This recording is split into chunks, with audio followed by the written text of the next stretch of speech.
dalam mengatur, memberi dan menahan. Apa?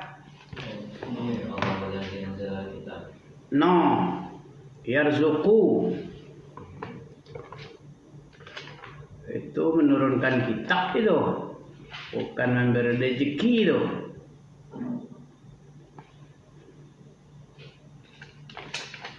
Allah Allah Allah. Makanan. Allahu yarzuqu man yasha. Allahu latifun ya. Allahu latifun bi'ibadihi yarzuqu man yasha. Ada?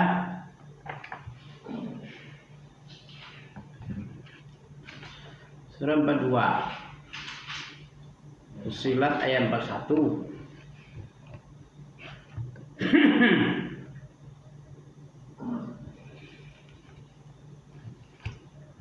Ada? Belum nampak?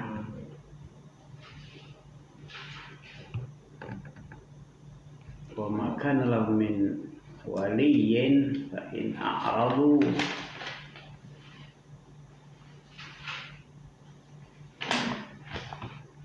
wa jazaa'u sayyi'ah sayyi'ah wa may yudlil wa tarahum ya'radu fa in a'radu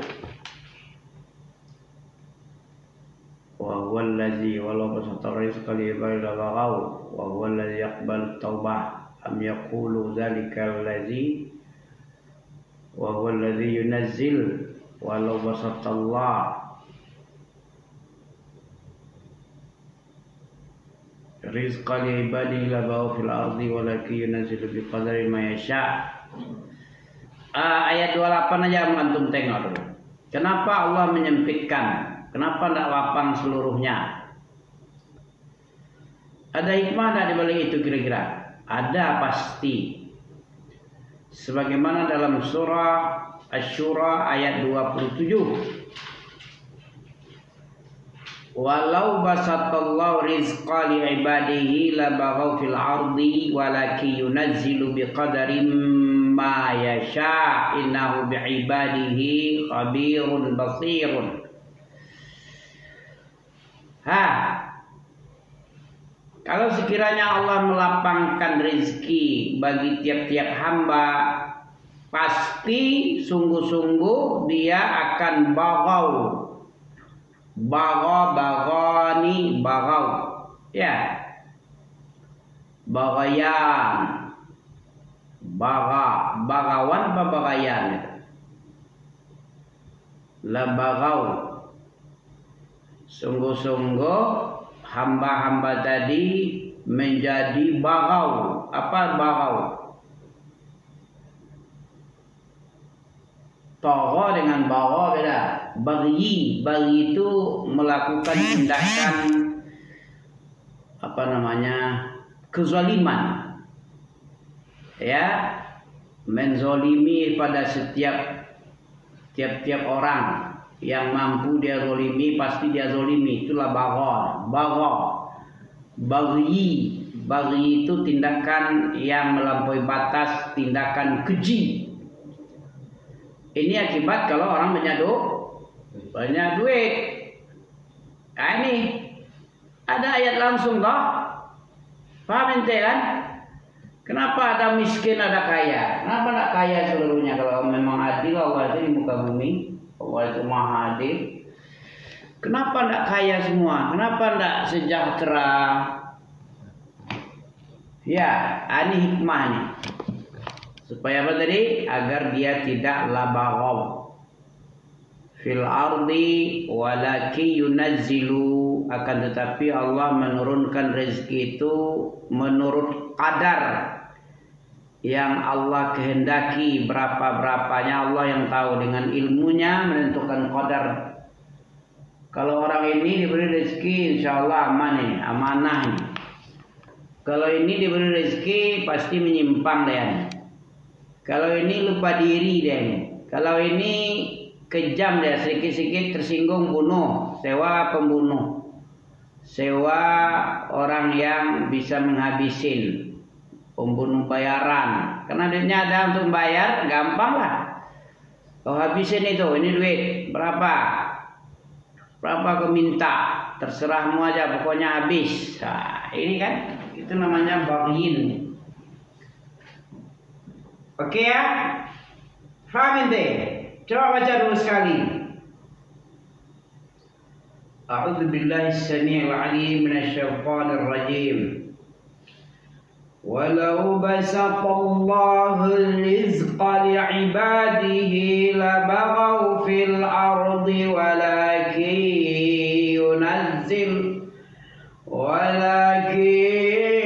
yunazzilu biqadarin ma yasha.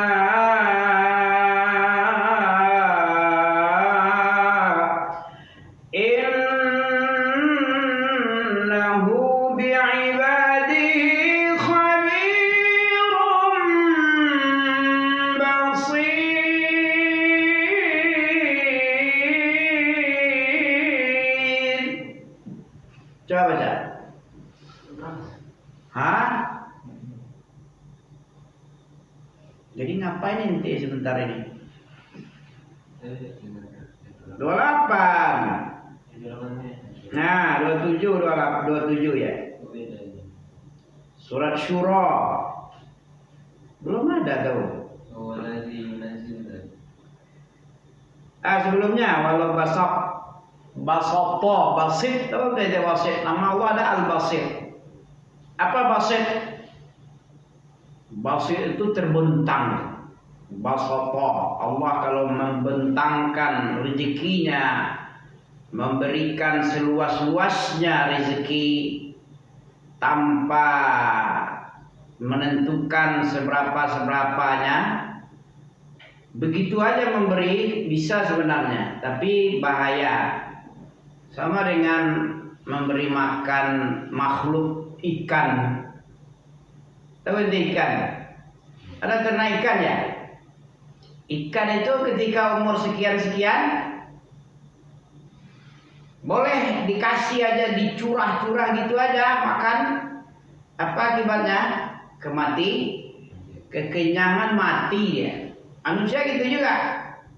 Semut misalnya, ditaruh madu di dalam botol, nggak usah tak ditutup, nanti datang semut masuk dia. Atau ya air gula lah misalnya, kopi. Kayak gitu juga lah manusia 11-12 dengan makhluk-makhluk lain yang terpengaruh hawa. Akibatnya tidak bagus. Ini hikmah. Jadi fabi ayyi ala'i rabbikuma tukadziban. Allah memberikan aturan-aturan. Allah memberikan kadar-kadar sesuai dengan keilmuan yang dalam, hikmah-hikmah yang dalam menahan dan melapangkan rezeki. Kalau sekiranya orang kaya seluruhnya, mampu semua, nggak aman dunia ini. Siapa yang bekerja, siapa yang dipekerjakan, siapa yang bos. Setiap orang mau jadi bos semua, nggak mau diperintah, gengsi lah. Karena miskin, mau aja diperintah daripada nggak makan ya. Daripada nggak makan, baguslah, nggak apa-apa lah. Tahan-tahan aja lah apa-apa yang dia bikin ya. Nah, kayak gitu dia. Terbayang sama ente kayak gitu. Ya kan?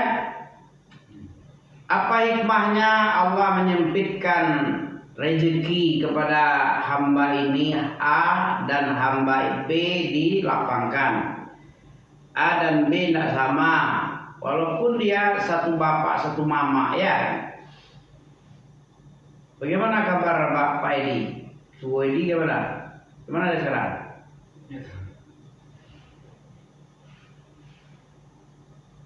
Tapi antum gimana? Tahu dia? Terus biar dia aja gitu aja. Kan punya apa kan? Ada kekerabatan kan, tali kekerabatan. Masya Allah. Ya. Jadi demikianlah Allah memberikan, dan ini penting ini supaya kita tidak berburuk sangka, ya, tidak suuzon kepada Sang Maha Pencipta ini. Penting. Air laut kadang surut, kadang naik, ya kan? Itu laut aja bisa kadang surut, kadang naik, ya. Apalagi kita makhluk kecil. Ya. Dan hikmahnya pun ada. Terus kita lanjutkan 28. Wa huwa alladzi yunazzilul ghaitsa min ba'di ma qanatu wa yanshuru rahmatahu. Ini sudah mulai nih. Sudah berapa hari enggak hujan ini? Ya, bisa-bisa putus asa. Kalau kering, apalagi kebakaran pula lagi, ada sibuk nih, putus asa orang. Menjelang kiamat nanti Allah menahan air. Nah, ini penting sama ente. Allah tahan air sekian-sekian lama dulu. 1/3 dari hasil bumi ini dikurangin. Habis itu 2/3. Habis itu enggak sama sekali lagi. Itu tanda-tanda kiamat datang. Pasti apa yang dikatakan Nabi itu dari Nabi loh. Allah menahan airnya, bumi menahan rezekinya.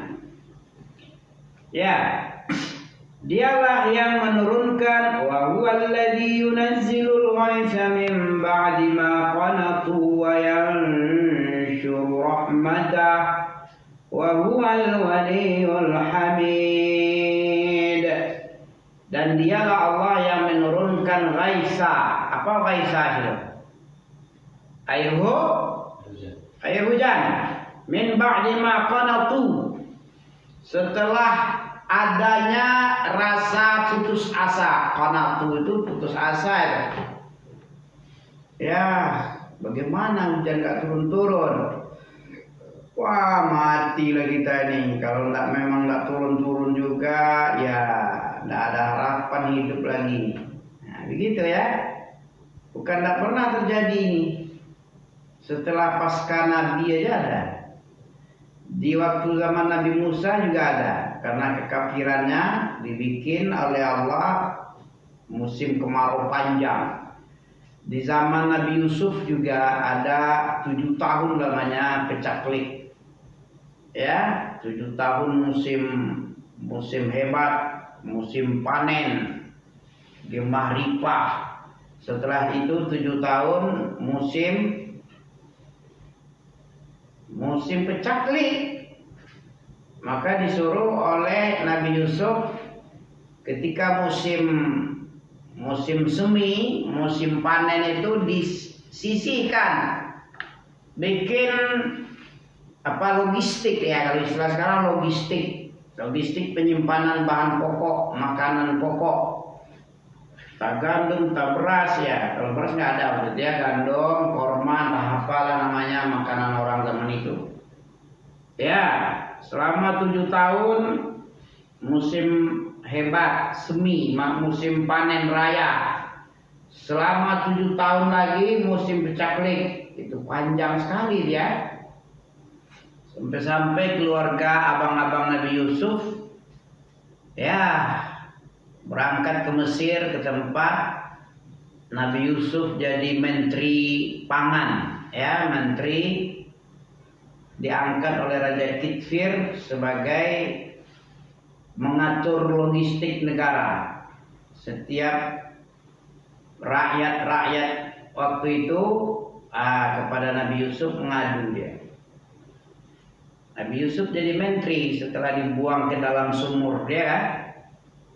Ada cerita itu dapat semente kan? Allah menurunkan air hujan setelah manusia telah berputus asa. Kemudian Allah yansyuru rahmatah. Allah menyebarkan, kalau air hujan turun, semua bumi jadi hidup lagi. Ya, tersebar luaslah rahmat Allah. Dengan tumbuhnya tumbuh-tumbuhan, rumput-rumputan, bisa makanan ternak, bisa makanan manusia juga. Mata'al lakum wa li an'amikum. Ini sebagai mata'al lakum, sebagai makanan bagimu, kesenangan untukmu daripada hasil bumi itu yang kamu makan sebahagiannya, dan juga dimakan pula oleh ternak-ternakmu. Kalau kamu beternak, dimakan itu rumput-rumput hijau ya. Ya, dengan turunnya hujan, bumi jadi hidup, menumbuhkan biji-bijian menjadi tumbuh. Ya, tersebarlah rahmat Allah. Dan Allah itu waliyul hamid. Apa wali? Nanti punya wali ya. Ada wali murid. Siapa walimu? Kalau wali kelas di kelas dia, di sekolah. Kalau wali murid siapa? Ya, Abi Umi. Apa di wali itu? Hah? Wali apa artinya?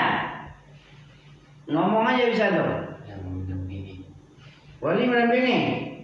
Itu aja. Allah juga wali. Anta waliyuna. Anta maulana wali. Anta waliyuna.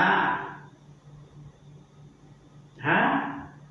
Wali itu menolong, setia. Kan setia orang tua antum kan? Bukan mendampinginya, dampingi kawan pun mendampingi juga. Berteman kita didampinginya, kita kawan. Cerdas cermat ada pendamping kita. Satu orang kiri, satu orang kanan. Berarti wali dia. Wali itu yang menolong, yang setia, yang menggembleng, yang membantu, yang membela. Itu wali namanya. Ya, sebagaimana orang tuamu, bagaimana dia? Ada masalah sakit, diobatnya, dikorbankannya duitnya. Kalau orang lain mana bisa? Paling minjam.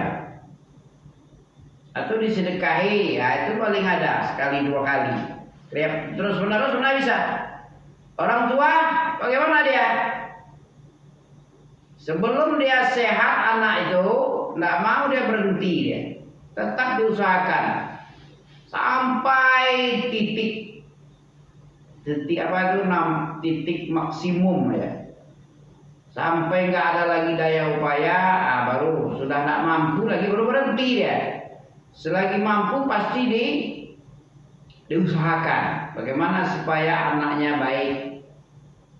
Wali dia yang paling setia orang tua. Makanya Allah menggandengkan kewajiban beribadah itu dengan bakti kepada orang tua, digandengkan dalam satu ayat.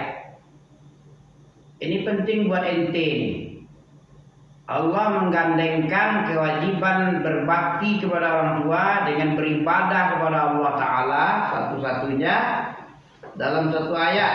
Banyak sekali ayatnya, bukan satu ayat ya. Di dalam satu ayat, di berbagai tempat, di surat-surat itu banyak sekali ya kewajiban berbakti itu bergandengan dengan beribadah kepada Allah. Contohnya mana? Surat Surat apa? Untuk mengingat-ingat yang dulu nih. Apa perintah berbakti kepada orang tua di surah apa?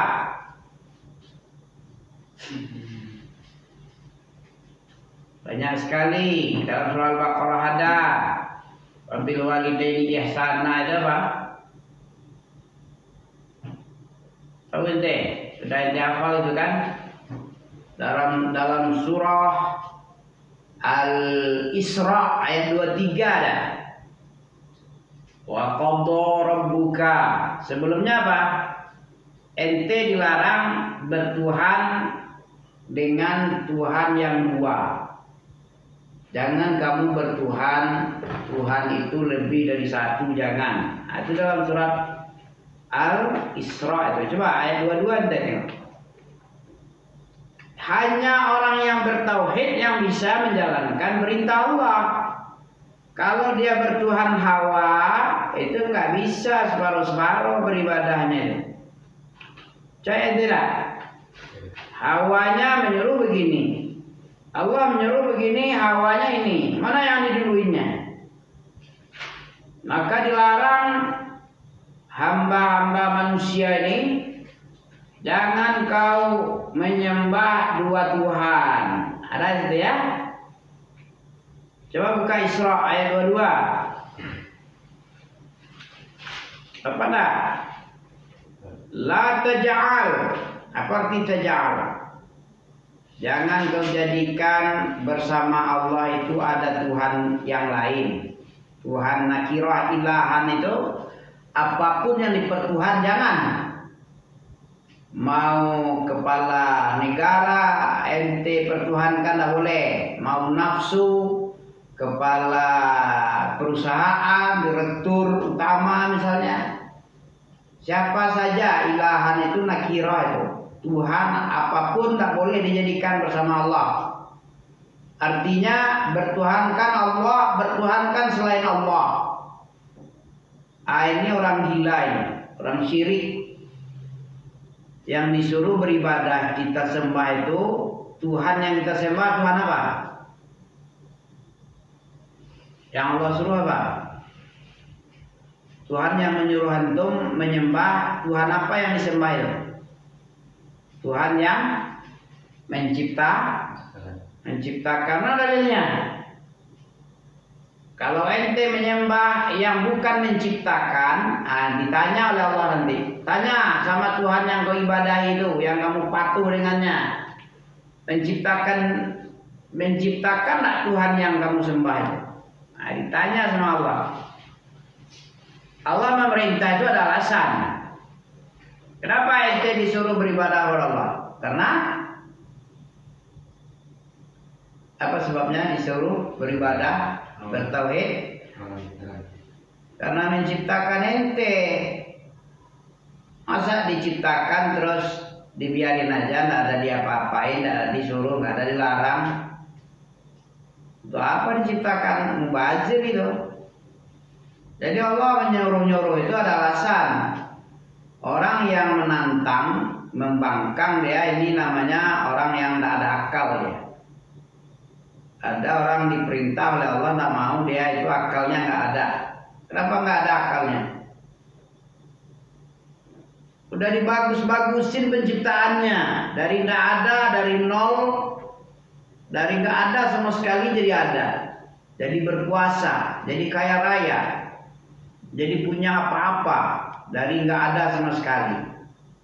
Terus nggak ada rasa terima kasih. Ada nggak akal orang kayak gitu? Nah, begitu caranya mendakwahi manusia supaya nyangkut di kepalanya.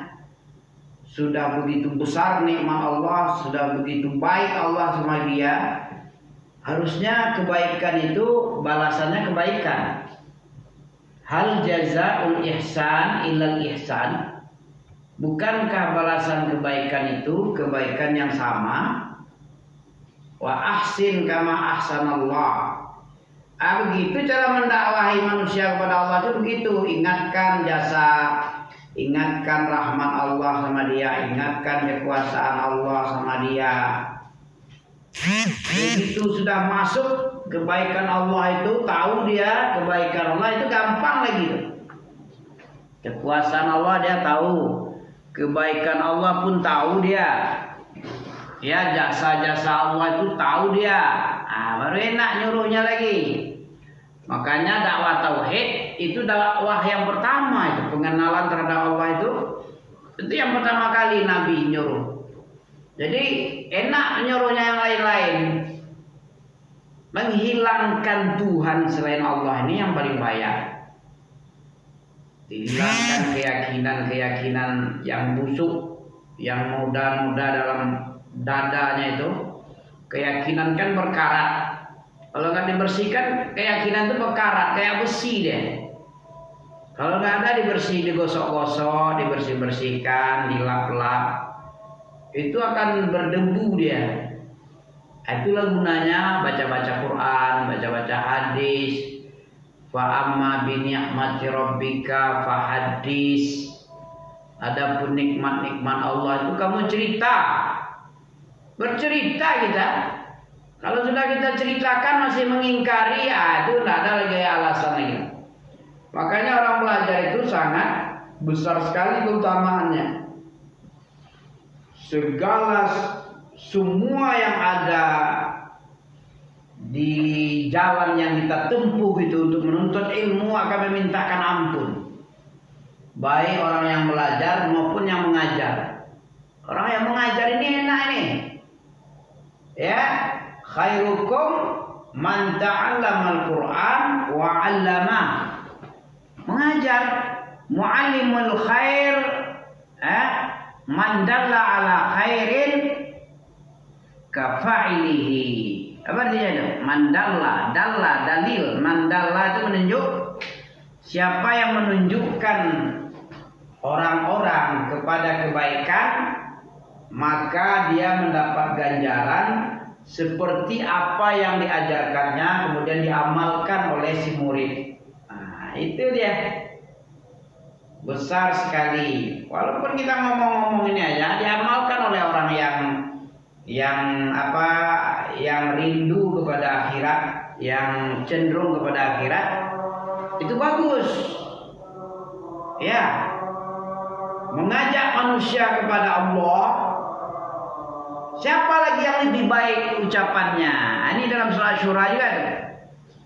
Wa man ahsanu qawlan mimman da'a ila Allah wa 'amila shalihan wa qala innani minal muslimin. Ya, yang 23 tadi, yang 22. Jangan kamu menjadikan Allah, menjadikan Tuhan bersama Allah yang lain. Jangan kamu menjadikan bersamaan mengibadati Allah, mengibadahi Tuhan yang lain. Jangan. Itu di surat Al-Isra ayat 22. Apa akibatnya menjadikan Tuhan selain Allah? Tuhan yang lain dijadikan sebagai Tuhan bersama Allah. Fataq'uda mazmuman makhzulan. Apa artinya? Fataq'uda, maka kamu akan menjadi jatuh kepada mazmuman makhzulan. Apa itu? Kehinaan dan kerendahan. Coba kita baca apa itu? Yang menyebabkan kamu menjadi mazmum, tercela dan hina. Ya. Kamu jatuh menjadi manusia yang tercela dan hina. Sebelumnya ente nggak tahu misalnya apa akibat menjadikan Tuhan lain selain Allah itu apa. Ini dikasih tahu ini. Orang yang menjadikan dua Tuhan dalam dirinya, Tuhan hawa nafsu, Tuhan keduniawian, Tuhan apapun, pokoknya Tuhan, lebih mementingkan selain Allah yang lain itu berarti sudah menjelma jadi Tuhan. Ya, cukup. Habis itu ayat selanjutnya inilah. Setelah ente mentuhankan, mentauhidkan Allah, kemudian beribadah hanya kepada Allah saja, digandengkan dengan kewajiban berbakti, berbuat baik kepada orang tua. Setelah Allah, orang tua lagi, bukan yang lain. Orang tua. Setelah itu baru yang lain-lain, guru dan sebagainya yang sama dengan inilah dia. Subhanakallah bihamdika asyhadu an la ilaha illa anta astaghfiruka wa atubu ilaik. Salam.